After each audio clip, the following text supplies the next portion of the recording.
launch, obviously your brand. So did you want it to be ATX Fit? Do you want it to be Iron Plate? Like if people want to reach out to you with questions, if it goes that far, how do you want to Yeah, keep it? absolutely. No, we'll use atxfit.net. We'll just use my website. Okay. It has All right. all my contact on there. It's just the easiest way via email, or my phone number's on there too. So it'd be the easiest way to contact. Okay. And so we'll All just right. keep it that way. All right. All right. Let's see. Cool. All right. All right, well, we're live, guys. So, what's going on, Predators? Travis here from Apex Predator Outdoors, and today we are joined by two gentlemen here that are helping us all to make our lives a little bit better. I've got Dean here. He's going to be doing some content for the channel here, doing some gear reviews with me, and we're going to be doing some fitness here with John from ATX Fit. So, first, Dean, go ahead and introduce yourself and let everybody know a little bit about what's going on. Hey, Predators! I'm happy to be a part of this show. I'm looking forward to putting out some great content, answering any questions, and just taking a good journey with everybody through archery or duck hunting or wherever this channel leads us.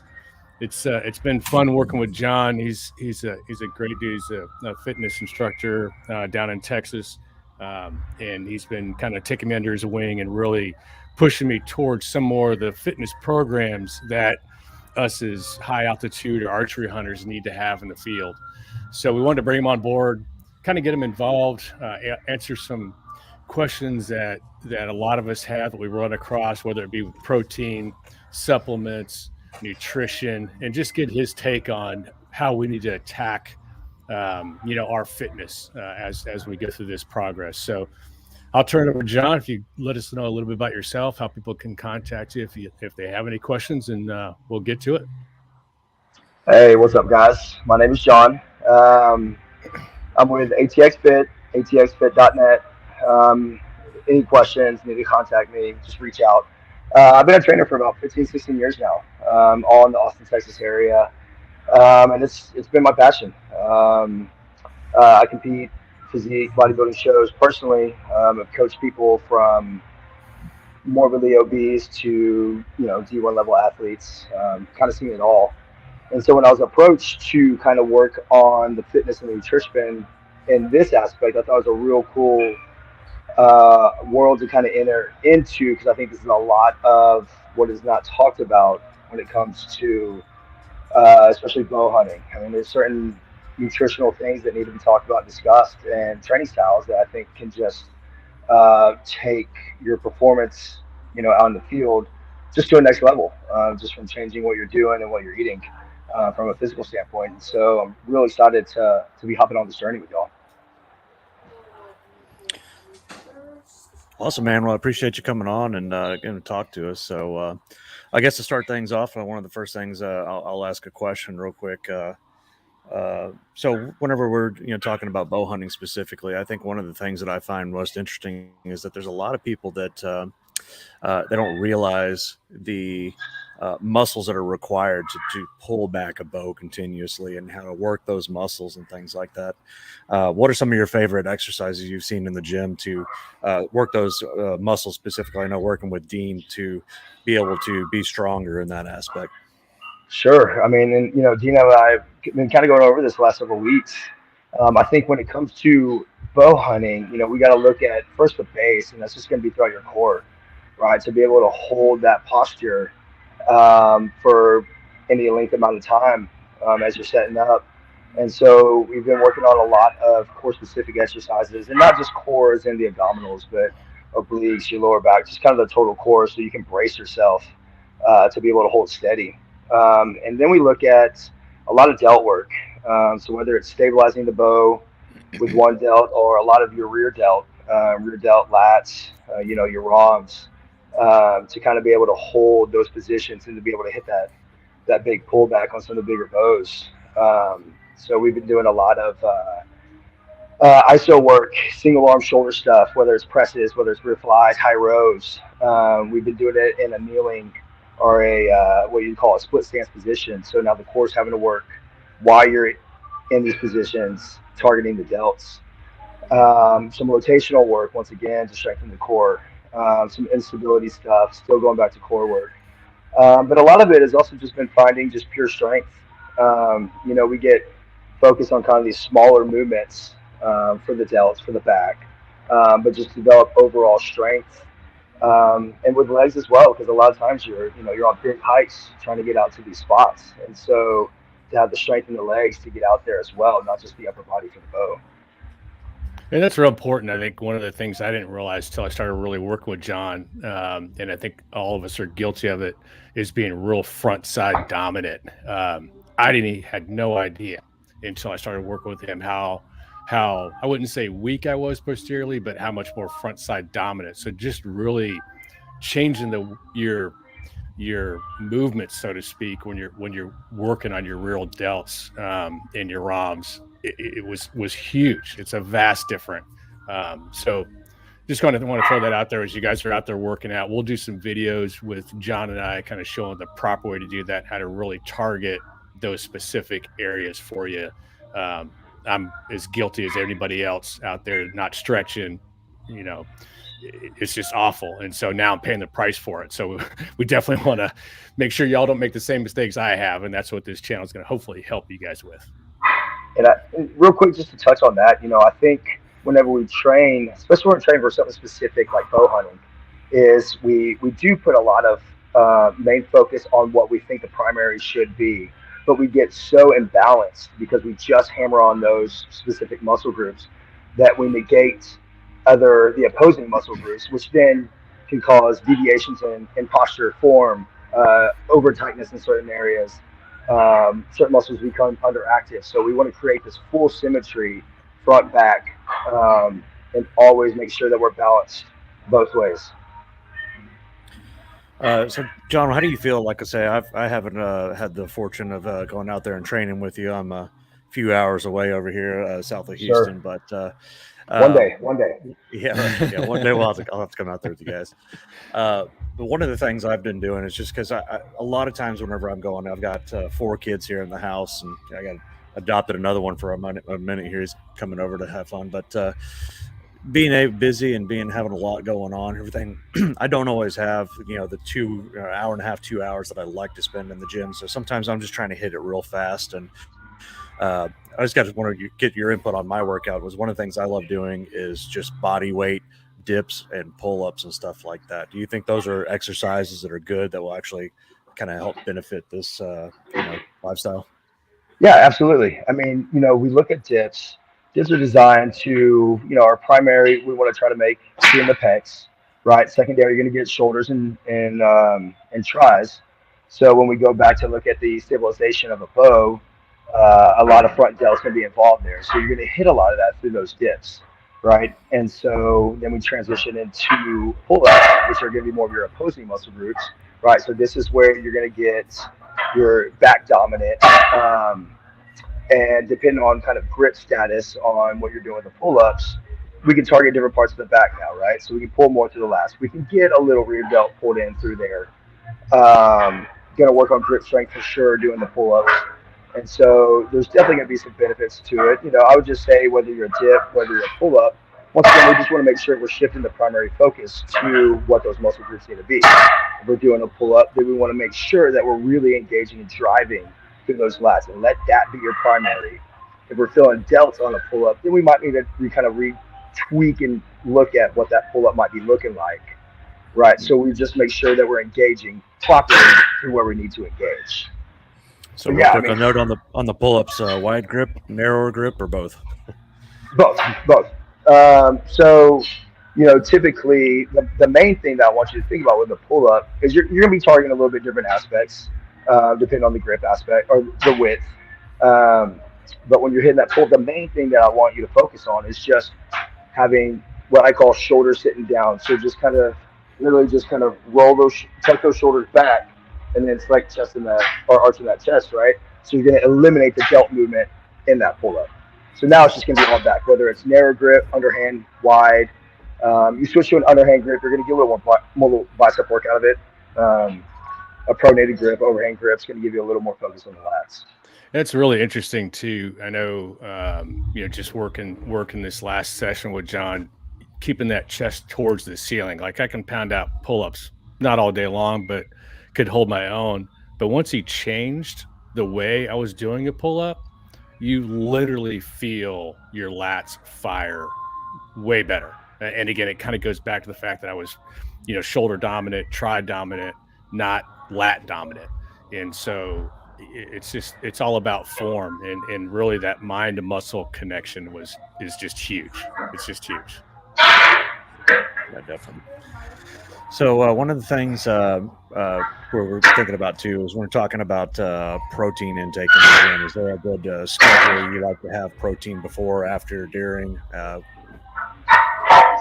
So when it comes to protein intake, and especially structured around workouts, to me the number one goal is that we're making sure that we're throughout the day just having enough protein in general, right? So as long as that's there, the muscles are going to be able to rebuild. If we're looking at pre-workout, I always say hour and a half, depending on how easily or how quickly you digest. I would go a little more carb, fat heavy, because that's going to be able to fuel a little bit more during the workout. You can go minimal protein during that, but typically you're going to want, I would say, probably about 80% carb, 20% protein in that pre-workout meal, right? You'll find the endurance of the workout is going to be able to, you're going to be able to sustain that longer throughout the workout because you're going to be more properly fueled. Post workouts, then when I'd go a little more protein, for most people, I would say probably aim 30 to 40 grams protein post workout. And then it doesn't have to be immediate, just if you're getting some within the hour. Because once again, you're typically probably still digesting for protein you've had earlier in the day. So that's why I just kind of say the overall amount throughout the day is what's going to matter more if we're looking at muscle recovery. And then I would also say pre and post are kind of the number one times to get that carb in. That's going to be the more important thing, is getting those carb intake pre and post. I always do a 2-to-1 ratio of carbs to protein post workout. We're going to replenish any glycogen we spent through. Protein is going to start recovering the muscles, start repairing the muscles. But I would advise most people, if you can go anywhere from 0.75, 0.8 grams of per pound of body weight on what you're carrying currently for your daily goal. And that's going to be a safe goal. You're going to get more than you need. Some people go excess of 1 gram per pound. And if you're looking to more kind of recomp the body a little bit, that'd be a little more crucial. But to make sure you're recovering, then I would say that 0.75, 0.8 per pound is a pretty solid number. And then how do you feel about actually your intra workout, adding some of that in there just to give you a fuel to get through and really engage everything and get a good solid workout in? Yeah, so once again, that's going to go back to your carb intake. I think you'll notice if you try to get a protein shake or whatever in during the workout, you're not going to notice as much from a performance standpoint. But if you're getting in a carb standpoint, a fast carb standpoint, whether it be like some coconut water if you want to go a natural route, right? So you're going to get some sugars in that way. I know there's a lot of goos and stuff like that endurance athletes will take that you could do kind of mid-workout. But I'd really always suggest that typically if you have a problem getting carbs in through the rest of your day, that'd be a good time to add them in because the body's going to soak it up. Or B, if you're going to be working out more in excess of like an hour and a half plus, right? So if you're just going in for a gym session, hour under, we should be fueled enough from pre-workout and the rest of the day, depending on when you're working out. Now, if you're going in first thing in the morning in the fastest state, then I would say take some during your workout because the body has not been fed, right? So we're just running on that fast. So we need a little extra fuel to make sure we can push to kind of to the max. But otherwise, if you're just going an hour's weightlifting session, we should be okay. It's funny you say that because I noticed I'm right now on the carnivore diet, so I'm pretty much just running on protein and fat, and sure. Obviously there's a lot of minerals and vitamins and stuff that come along with that as well. A lot of people think it's just those two things, but it's pretty complex. But that's one of the things I've noticed is if I go into the gym and I don't have any carbs on board, that are very, very few, because it's impossible to get zero. But I definitely feel not as motivated in that workout. I feel like my muscles just kind of tire out a lot quicker. A lot easier to give up on that. Let's say, 20 minutes in versus an hour. And so, yeah. So a lot of times what I do is I'll try to get some kind of like simple, easy to process sugar in or something like that right before I go to the gym, maybe 30 minutes before, so I can really get that pumping through my bloodstream. And it works wonders, being able to feel that and last longer in the gym. Huge difference. Do you push, or just for the listeners too, the difference in the EAAs or BCAAs? Do you kind of push one or the other, or both? So I tend to veer more towards the EAAs, and typically because if we're eating enough, we should be able to get a sufficient amount of BCAAs from our diet. And if you're doing a protein powder, most all protein powders, typically if it's going to be vegan based or whey based, are going to have enough BCAAs in them. Not all of them will have EAAs in them, the essential amino acids. And so if you're going to supplement with any of them, especially if you're doing a vegan based protein powder, I would definitely throw in the essential amino acids, because those are just going to be missed. You won't necessarily have a full, complete protein. Yeah. That's something I talked about in a previous video about doing the carnivore diet. I kind of touched on briefly. I'm no expert on this stuff, but something I've learned through listening to other experts, honestly, is just that, the more plant-based materials you have in your diet, the less bioavailable and bioabsorbable it is that protein is. And so you need to add some supplements like that into the diet to make sure that is effectively absorbed into your body and used by your body to make the muscles stronger. So Sure. And there are definitely pros to a vegan-based protein powder too. I mean, a lot of people digest a little bit better. They're all lactose-free. So, I mean, for the most part. So you have the benefit of that, but you definitely need to make sure that you're adding in as well to get the full muscle building aspect of it. Awesome. Have you seen any that are out there that, again, people should be, you hear about all the whey proteins at the Costco's and Walmart's? Is it 6 in one, half a dozen the other? Are there ones you want to look for that right balance as they're searching for it to make sure they're getting the best quality or a good quality supplement?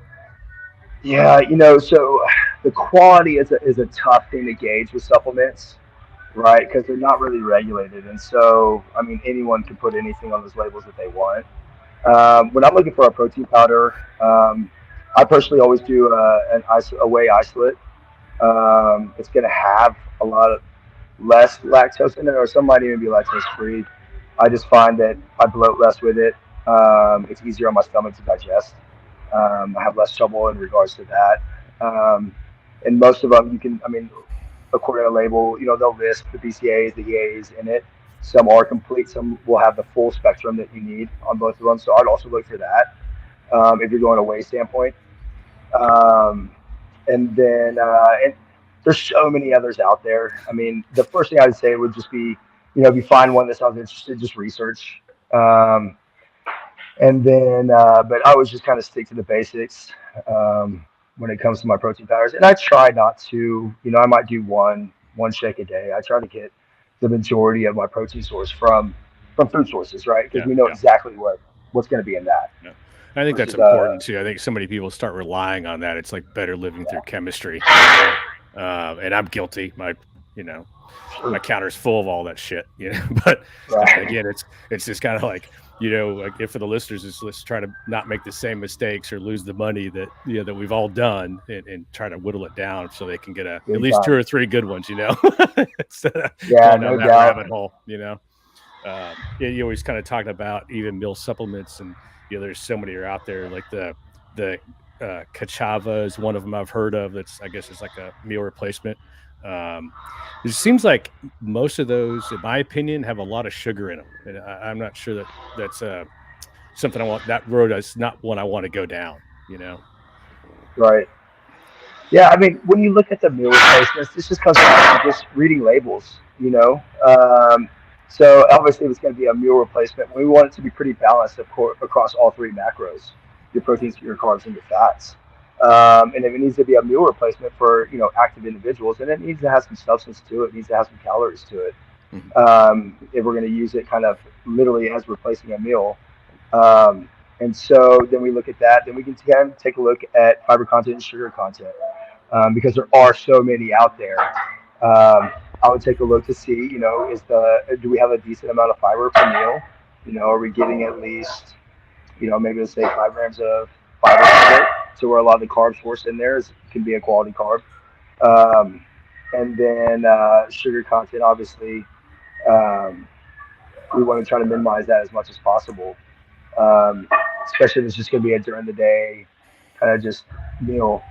And then what I always look for is I always want to make sure that our proteins are going to be higher than the fat total. On some of these, they'll really crank up the fat numbers on them as well. So that's always going to be my first look is the protein number in that meal higher than the fat. Yeah. Awesome. I just wanted to shout out real quick. We got Bullets for Bucks is watching here live, and he said, "Where are you guys located?" Yeah, we are. Myself and Dean are both in Texas, and so is John. Like I say, I'm down south of Houston, and Dean, you're up kind of North Austin area. Yeah, with John. Yep. And John's got some plate slingers in the background there, man. So if somebody's getting after it today, it's awesome. Yeah, so bear with me, guys. I'm here at work right now at the gym. I try to find the quietest corner back here. Well, when you get John in your corner, you're not only paying him to be your friend, but to make fun of your form and correct you at every step of the way. So that's it's always a good day. It's what I do best at. But it's all for the better you, Dean. It is. It's good stuff, man. What was that? What was that said is on your sign there at the gym? As Jim says, get used to being uncomfortable. Or? Yeah. Get uncomfortable. Yeah. Get comfortable being uncomfortable. Yeah. There you go. That's it. Yeah. Absolutely. It's good stuff. So I guess another quick thing too. I've started really getting into the nitric oxide boosters as well. What's kind of your thought on that? Again, I'll give a shout out to the Human N. It's Beat Elite. It's great. In my opinion, it's great. I've definitely noticed, especially during DECA training or HIIT training, just the oxygen exchange has completely increased for me. And I hate running, and that's a huge part of it. But it does certainly help. You have any thoughts on adding that to your workouts as well, or just stick with the cardio side of it? No, absolutely. A huge fan of any type of NO product. Reason being, essentially what they do is they're vasodilators. So, they're going to go through and they're going to expand your vascular system. So what we're going to have is we're going to have better blood flow, better oxygen flow, and just more nutrients delivered to where they need to be delivered. And so between all this, your muscles are going to perform better. It's going to help with the heart. A lot of people, there's been studies that show that they've actually helped lower blood pressure.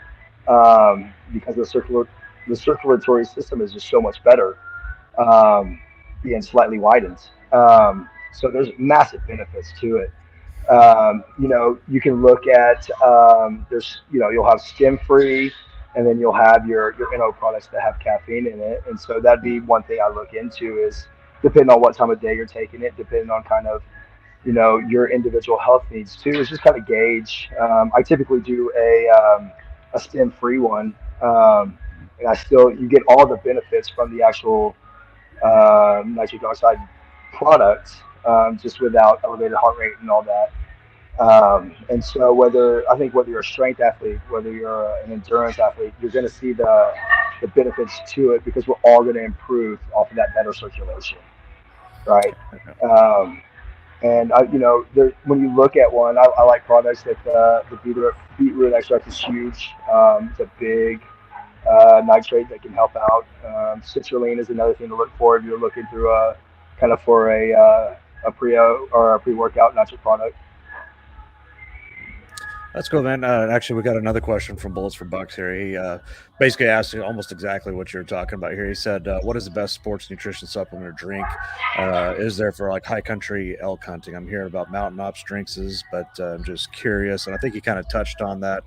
And I think I'll go a step further. And you would probably agree it's not necessarily about the brand, but about the nutrition that's in there specifically. And I guess talk a little bit about for something like that where you're on an extreme, like I would say, like several mile hike with where you need that endurance. What would be something you would look for in a supplement or a pre-workout kind of thing? Yeah, so we're gonna go more of like the pre-workout route. So I think the NO products are good just because they've been tested a lot with endurance athletes, and so when you're going out on these long hunts, I think you'll see the benefit of that endurance aspect with the just better oxygen delivery to the muscles. So I think you'll be able to perform longer by taking one. I'd be cautious of, if you're going out and you're looking for something like that, I would probably go one that doesn't have caffeine in it. Anything that's gonna, if you're out in the field and anything that's gonna elevate the heart rate even more when you try to hold a steady shot. I mean, I'd probably back off that a little bit and go with a stem-free one because from a mechanic standpoint, you're still going to get what you need out of it.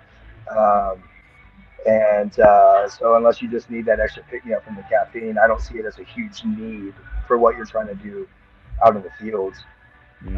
So I would look into that route. I was looking at a couple. The company Wilderness Athlete, I saw they had one. They have one called Brute Force that looked pretty solid. They have a stem-free and a normal, one with caffeine in it too. And I like to break down those large amounts of citrulline in it, which would be the number one thing that I look for in an NO product. Mm-hmm. Yeah, that's really important. Like I said, is getting that all those supplements and nitric oxide. I haven't tried that one from Wilderness Athlete, but I want to try that one. I've been doing Bucked Up and tried mountain ops and stuff like that for recently, and they're all pretty solid. One of the craziest ones I've used was the Raw Labs Lit. And then that thing like gets me tingling every time I hit the gym, man. It's got that stuff hits hard, man. Especially the what do they call it, the advanced formula or whatever. It's like, man, it's like I almost feel like my fingertips are on fire. It's great. I love it. So yeah, if you see anything with beta alanine or niacin in it, you're gonna get that little rush of tingles, and it's a trippy feeling, no doubt. It'll turn red. You get the sweat, man. You get the meat sweats, man. If you it's a weird feeling. You kind of get addicted to it, though. You got to get hooked on that tingles. Yeah. But what I would also say with some of the pre-workouts too, and naming a couple that you just named reminded me, be real cautious too. If you're going to go one that has caffeine in it, read the label, because some of these are getting real crazy now. Like I saw one the other day that had like 425 milligrams of caffeine per serving, and so like they're just starting to get extreme. Like with everything, we push everything gets over the top.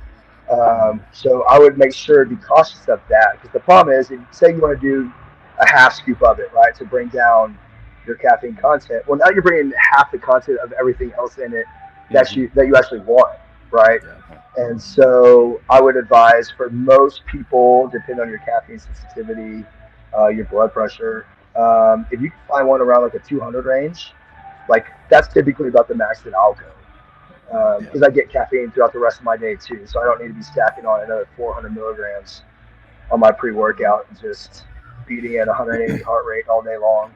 Yeah, that's an important thing too. Is that the caffeine too is actually a vasoconstrictor, right? And so it can kind of actually kind of reduce the flow. So like it's kind of nice to be able to do something without the caffeine, and maybe you could get the caffeine a little earlier, so it's kind of peaking around that time, and maybe afterwards if you need to. So, but yeah, absolutely. That's what I would say too. I know that even coming from a low altitude to high altitude, you're already battling a lower oxygen level, as you're hiking up. So for me, that's the last thing I want to do is have any constriction going on. It's hard enough, but Wilderness Athlete does have altitude advantage. If anybody's interested in that, you start taking it about a month before you go to your elevation, and then you continually take it while you're there, and it helps with altitude sickness, vasodilation, and it's a good supplement Dude, if you, I wish I would have known about that a few months ago. I went up to Vail, Colorado, and I went. It was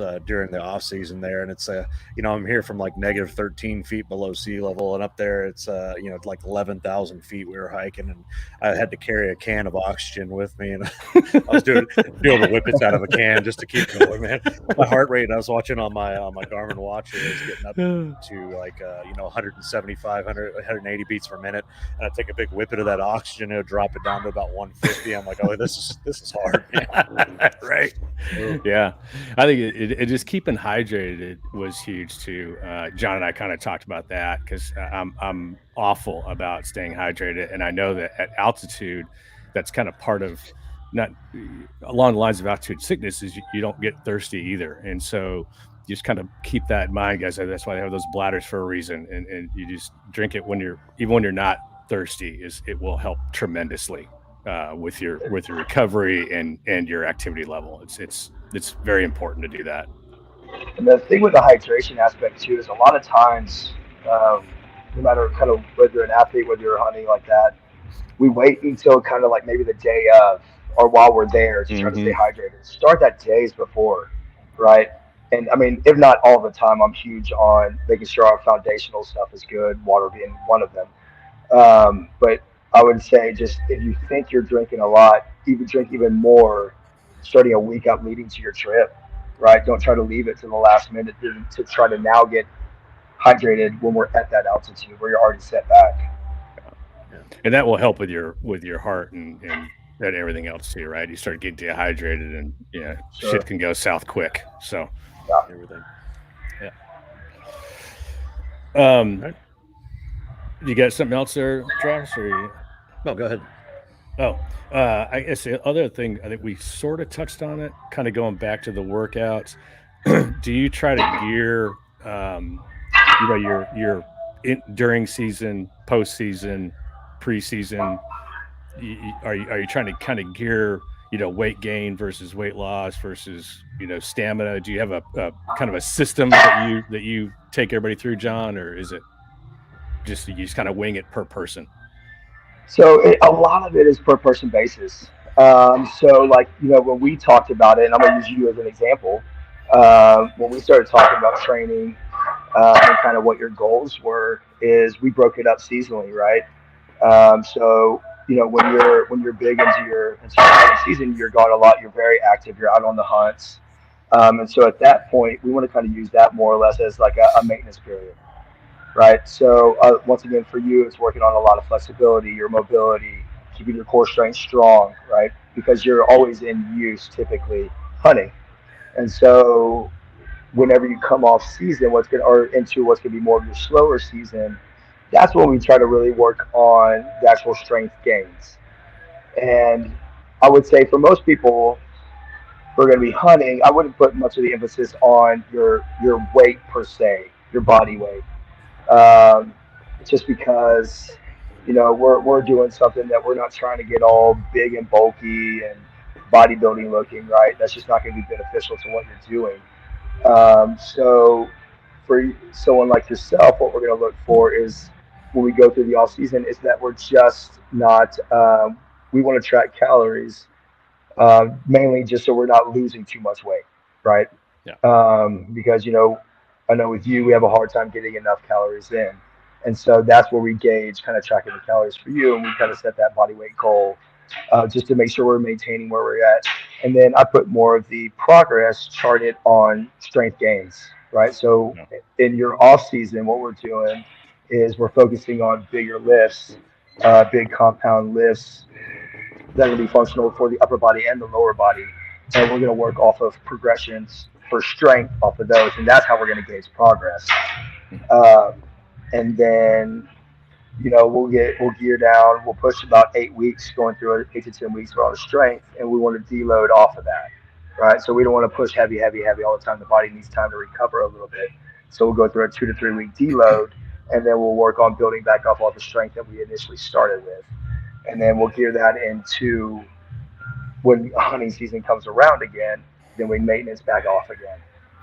So just for everybody to kind of know, you know, what my plan is, just so everybody's on the same page as we're going through this. So right now, I'm 5'8", 160 pounds. What my goal is to put on 10 pounds of lean muscle pre-elk season. So my target date is the 18th of August. And we'll have some videos up of my progression, the different exercises, so that y'all can do these at your gym or email John or whatever, ask the questions on the show, and we can answer those, or maybe even show you those workouts on another video. But that's where I'm at personally, and where I'm going with this year's journey. And this could be one of those things too. And this is where you just evaluate where you're at. This was where it comes for a per person basis, right? So for you, we had the opportunity to want to put on muscle mass. If you're out there hunting and you're out on the mountain, and you just feel like you're getting winded a little too easy. You feel like you're just carrying a little extra weight. Well, then you shift a little bit, right? And so this is where your caloric intake becomes important, because now you might want to shed a little weight to get ready for the season. And so this is different. People have different goals going into seasons. So I think this is where you need to be real with yourself and evaluate, what are my weaknesses? Am I not strong enough? Do my legs fatigue out? Is my air tank too short? And then you design a program kind of based off that, whether it's cardio based, whether it's strength based. And then your nutrition gets tailored around that too. Do I need to eat a little bit more to gain the lean muscle? Or do I need to start pulling back a little bit and moving more to try to trim down a little bit? Because I feel just a little too heavy when I'm out hiking, miles a day out on the mountain. And ounces matter. Always. And just in case it weighs a lot. So just keep that in mind. No doubt. Well, awesome, man. Do you have anything else for John? I don't think so. John, you got anything else? Another plug. Again, John is awesome. He's very reachable. If you guys have questions, please email him. Again, Go see him if you're in the ATX area. Yeah. Actually, come on up and check us out, man. We have a good time, and it's a good workout, and it's a great energy vibe at the gym too. I think for me, that's important. Having good energy, and wherever you work out, it just makes the workout so much nicer. So, John, are you on the social medias or anywhere? Yeah, guys. I'm on Instagram. Instagram is GetFitATX. Like I said, the website's atxfit.net. Reach out to me. I mean, I do this because I enjoy helping people of any goal, and it's just what I love to do. And so I'd be more than happy to answer any questions you might have in regards to anything fitness related, nutrition related, even if it's just stretching exercise, whatever it may be. Just holler at me. I'm more than happy to help. Awesome. But yeah, Instagram, GetFitATX, and then atxfit.net. Awesome. Well, appreciate everybody joining and tuning in. We had some great questions in the mix there too. So thanks everybody for watching. We will be seeing more from Dean. He'll be giving us some gear reviews, and we'll do some fitness stuff with him and with John. And thanks for everybody for watching. And as always, keep defying the odds. Keep defying the odds. Thanks, guys.